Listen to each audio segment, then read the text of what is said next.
बेटियां कभी पराई नहीं होती। सुमेश अपने पुराने घर को फिर से तुड़वा कर नए अंदाज में नया घर बनवाना चाहता था, क्योंकि घर काफ़ी पुराना हो गया था और मरम्मत मांग रहा था और बच्चे भी बड़े हो रहे थे, तो उनके हिसाब से भी घर को सेट करवाना था।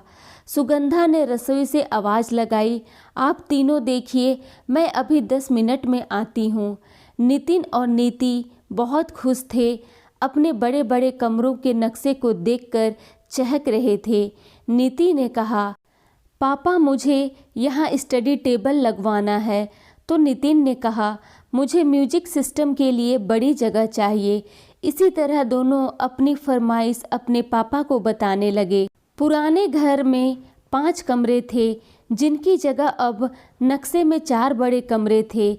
उसी नक्शे में एक कमरा सुमेश सुगंधा का, एक नीति का, एक नितिन का और एक गेस्ट रूम। इतने में ही सुगंधा आती है और नक्शा देखती है और सुमेश और बच्चों से कहती है कि इसमें एक सदस्य का कमरा तो है ही नहीं। सभी उनकी तरफ आश्चर्य से देखते हैं। बच्चों ने कहा, किसका कमरा नहीं है माँ? सुगंधा ने कहा, तुम्हारी मंजुला बुआ भी तो इस घर की सदस्य है। माँ बाबूजी के बाद उन्हें ऐसा कतई नहीं लगना चाहिए कि वह इस घर की सदस्य नहीं है। पर माँ, गेस्ट रूम तो है ना बुआ के लिए, नीति ने कहा।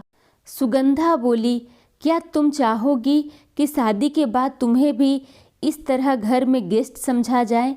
बेटियां कभी पराई नहीं होती, उन्हें शादी के बाद भी इतना ही अपनापन व सम्मान मिलना चाहिए जितना कि शादी से पहले। सुगंधा ने प्यार से दोनों बच्चों को समझाया। इतना सुनकर सभी चुप हो गए। सुमेश ने सभी की चुप्पी तोड़ते हुए कहा, तुम्हारी माँ सही कहती है, बुआ भी इस घर की सदस्य है और हमें रिश्तों का सम्मान करना चाहिए। फिर क्या था, सभी ने नए सिरे से अपने कमरे थोड़े छोटे छोटे कर बुआ के कमरे की भी जगह निकाल ली और बुआ के कमरे के साथ एक छोटे से प्यारे से पूजा घर की भी जगह निकाल ली, जो ठीक माँ बाबूजी के कमरे की जगह पर ही था। कुछ समय बाद घर के मुहूर्त पर जब बुआ घर आई तो सबसे ज़्यादा खुश आज बुआ ही थी, क्योंकि आज भी उन्हें इस घर में अपनेपन की महक जो आ रही थी और अपने कमरे से जुड़े पूजा घर में उन्हें माँ बाबूजी के होने का एहसास आज भी हो रहा था। धन्यवाद। ये स्टोरी अगर आप लोगों को पसंद आए तो मेरे चैनल को लाइक और सब्सक्राइब करना ना भूलें।